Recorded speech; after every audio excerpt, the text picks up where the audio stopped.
Hello बच्चों, मैं अभी आपका स्वागत करता हूं smart excellence coaching YouTube channel में, जहां पे मैं आपको पढ़ाने वाला हूं कक्षा 10 के एक गणित में द्विघात बहुपद। द्विघात बहुपद में पहले हमें पता होना चाहिए कि बहुपद होता क्या है।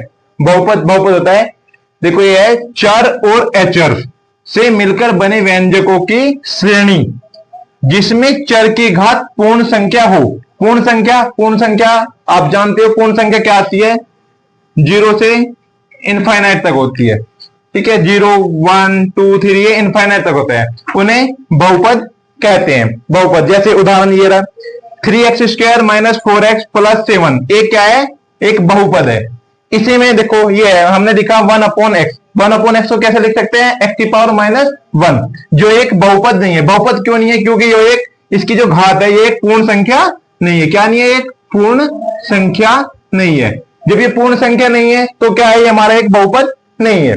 अब इसमें हमने जान लिया कि बहुपद क्या होता है। अब बहुपद में हमें पढ़ना क्या है, द्विघात बहुपद। तो द्विघात बहुपद का पता होना चाहिए हमें कि द्विघात बहुपद होता क्या है। द्विघात बहुपद ऐसा बीजीय व्यंजक जिसमें चर की अधिकतम घात 2 हो। अधिकतम घात जैसे ये है, देखो 3x² - 4x + 7, इसमें क्या है, चर है हमारा x।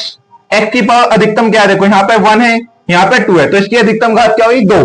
तो क्या है ये, चर की अधिकतम घात 2 हो। जैसे ax² - bx c, जहां पे a b c वास्तविक संख्याएं होती है, जहां a बराबर 0 नहीं हो सकता। क्योंकि अगर जो a बराबर हम 0 कर देंगे, देखो जैसे ये है a बराबर 0 करेंगे, क्या ये ax² - bx c, इसमें हम क्या करेंगे, अगर जो a बराबर 0 कर देंगे तो 0 इंटू x², तो क्या हो जाएगा bx c, जो कि इसकी देखो अधिकतम घात कितनी है, इसकी अधिकतम घात है 1।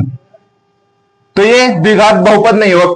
क्यों नहीं होगा, क्योंकि देखो हमने एक डेफिनेशन पढ़ी थी, ऐसा बीजीय व्यंजक जिसमें चर की अधिकतम घात 2 हो। क्या होनी चाहिए, अधिकतम घात 2 होनी चाहिए। लेकिन यहां पे a बराबर को जो हम 0 रख देंगे तो x की यानी कि चर की अधिकतम घात हमारी 1 हो जाएगी, जो हमारा द्विघात बहुपद में नहीं होगा।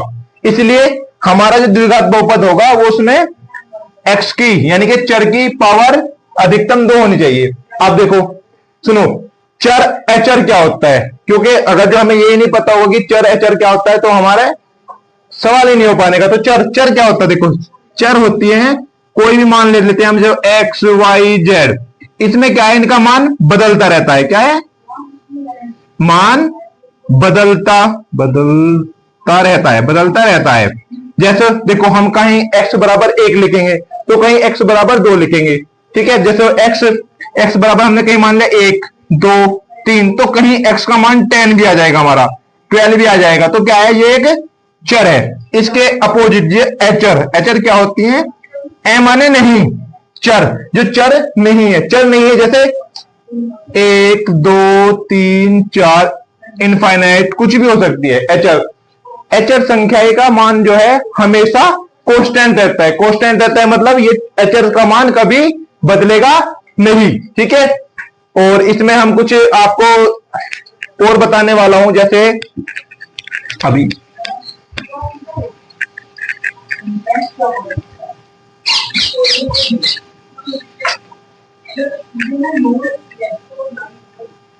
कोई द्विघात बहुपद लिया हमने,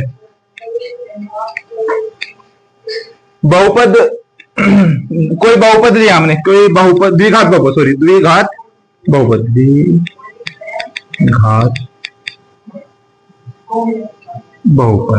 बहुपद भी कि जैसे हम कोई भी ले सकते हैं x² - x + 3, ये हो गया हमारे द्विघात बहुपद। इसमें देखो इसमें हम a b c का मान कैसे निकालेंगे, क्या a b, क्योंकि हमारी द्विघात बहुपद का जो सूत्र होता है, सूत्र या द्विघात बहुपद होता है, वो आपने बढ़ाया था आपको, ax² - bx c। इसमें इसकी तुलना इससे करने पर, क्या समीकरण की तुलना इससे करने पर, तो क्या होगा, देखो a बराबर क्या निकलेगा 1, b बराबर आएगा हमारा -1, c बराबर 3, ये आ गया हमारा ए बी और सी का मान, ठीक है।